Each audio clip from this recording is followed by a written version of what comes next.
최근 현대차 주가가 아틀라스 휴머노이드 공개 이후 무서운 속도로 치솟으면서 마침내 65만원 선을 돌파했습니다. 여기저기서 환호성이 터져나오고 지금이라도 더 사야 하는 것 아니냐는 이야기가 들려옵니다. 하지만 자산 증식과 실전 투자에 집중하는 3040 직장인 및 자산가라면 모두가 흥분해 있는 바로 지금 가장 냉정하게 시장을 바라봐야 합니다. 남들이 축제를 즐기고 있을 때 누군가는 소리 없이 차익 실현 타이밍을 잡고 있고 심지어 하락에 베팅하는 인버스 상품을 유심히 들여다보는 이들도 있습니다. 오늘 이 영상에서는 모두가 65만원 돌파에 환호할 때 왜 철저한 고점 신호 데이터 검증이 필요한지, 그리고 우리가 놓치고 있는 숨겨진 고점 데이터는 무엇인지 아주 냉정하게 짚어드리겠습니다. 실제로 시장의 표면적인 분위기는 최고조에 달해 있습니다. 현대차가 선보인 로봇 기술력과 미래 모빌리티에 대한 기대감은 주가를 밀어 올리기에 충분한 재료였던 거죠. 하지만 주식시장에서 영원히 오르기만 하는 주식은 없습니다. 우리가 지금 시점에서 가장 먼저 확인해야 할 데이터는 바로 외국인과 기관의 숨겨진 매도 거래량입니다. 주가가 화려하게 폭발하는 와중에 정작 시장을 움직이는 거대 자금들은 조용히 물량을 넘기며 차익 실현 타이밍을 재고 있다는 신호가 포착되고 있습니다. 실제로 거래량 수치를 뜯어보면 개인 투자자들이 뒤늦게 추격 매수에 나서는 동안 기관의 매도세가 슬금슬금 확장되는 모습을 볼 수 있습니다. 당신만 놓치고 있는 이 수치들을 외면했다가는 그동안 어렵게 쌓아 올린 수익이 한순간에 녹아내릴 수 있는 위험한 타이밍인 거죠. 조금 더 현실적인 이야기를 해볼까요? 우리가 주가를 볼 때 복잡한 것이 경제 지표나 추상적인 퍼센트 수익률만 보면 체감이 잘 안 되는 경우가 많습니다. 그래서 많은 분들이 궁금해하시는 현대차 배당금 구조를 아주 쉽게 환산해드리겠습니다. 만약 여러분이 현대차 주식 10주를 보유하고 있다면 올해 받는 배당금으로 과연 일상에서 무엇을 할 수 있을까요? 네이버 자동완성 문장이나 지식인에서도 매년 최고 민원으로 꼽히는 것이 바로 배당금 지급일과 내 통장에 찍히는 실지급액 규모입니다.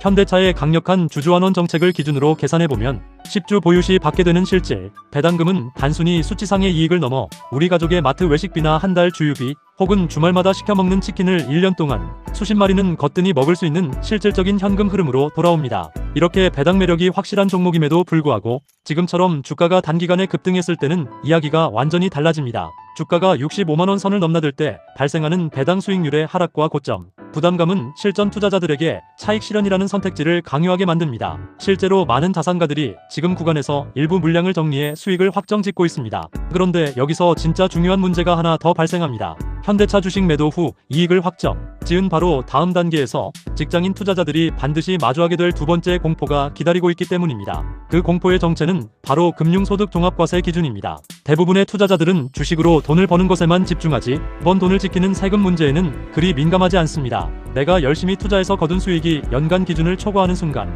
종합소득세율이 적용되어 세금 폭탄으로 돌아올 수 있다는 사실을 뒤늦게 깨닫게 되는 거죠. 자산 증식과 실전 투자에 집중하는 3040세대라면 이제 단순한 매매 타이밍을 넘어 세금, 절세 전략까지 한눈에 파악하고 있어야 진정한 자산가로 거듭날 수 있는 겁니다. 그렇다면 이 타이밍에 우리가 반드시 체크해야 할 리스크와 구체적인 절세 계좌 활용법은 무엇일까요? 흔들리지 않는 자산을 만들기 위한 핵심 전략을 이어가겠습니다. 하지만 지금 이 시점에서 현대차 주식을 무작정 장기 보유하거나 65만원 돌파라는 상징적인 숫자에 취해 추격 매수에 나서는 것은 매우 위험한 발상입니다. 특히 지금 같은 고점 구간에서 절대 진입해서는 안 되는 분들의 유형이 명확하게 존재합니다. 첫 번째로 단기적인 주가 변동성에 멘탈이 쉽게 흔들리는 분들은 지금 타이밍에 투자를 절대 금하셔야 합니다. 아틀라스 휴머노이드 같은 대형 재료는 시장의 이목을 집중시키기에 가장 좋은 수단이지만 반대로 재료가 소멸하거나 시장의 기대치에 미치지 못하는 수치가 발표되는 순간 기관과 외국인의 대규모 차익 실현 물량이 쏟아질 수 있습니다. 이 과정에서 발생하는 급격한 조정은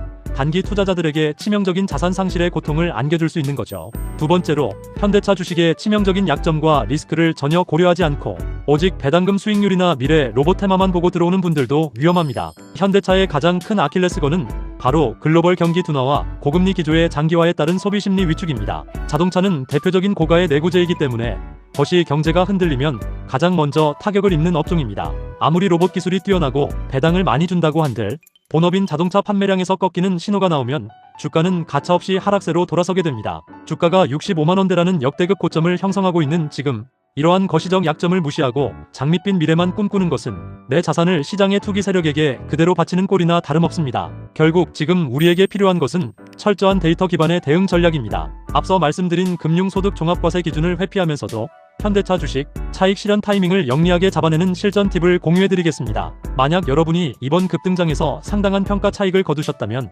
전량 매도하기보다는 분할 매도를 통해 수익을 확정 짓는 것이 현명합니다. 이와 동시에 아직 매도하지 않은 물량이나 향후 재진입을 노리신다면 반드시 ISA 계좌나 연금저축 같은 절세계좌 활용법을 적극적으로 도입하셔야 합니다. 절세계좌를 통해 발생하는 배당 소득과 매매 차익은 일반 계좌와 달리 비과세 및 분리과세 혜택을 받을 수 있기 때문에 연간 금융소득이 2천만 원을 초과하여 종합소득세 폭탄을 맞는 리스크를 원천적으로 차단할 수 있습니다. 3040 직장인 투자자라면 이 정도의 세무 포트폴리오는 기본으로 세팅해 두어야 하는 거죠. 오늘 내용을 한 줄로 요약하자면 모두가 환호하는 65만 원 고점 신호 속에서 나만의 냉정한 매도 기준을 잡고 확보한 현금은 철저하게 절세 계좌를 통해 굴려야 한다는 것입니다. 남들이 수익 인증샷을 올리며 흥분할 때 여러분은 조용히 외국인 수급을 체크하고 배당금 실지급액과 세금 계산기를 두드려야 진정한 승자가 될 수 있습니다. 시장은 언제나 탐욕이 극에 달했을 때 가장 차가운 칼날을 들이밀었다는 사실을 절대 잊지 마십시오. 오늘 영상이 여러분의 자산을 지키고 한 단계 더 성장시키는 계기가 되었기를 바랍니다.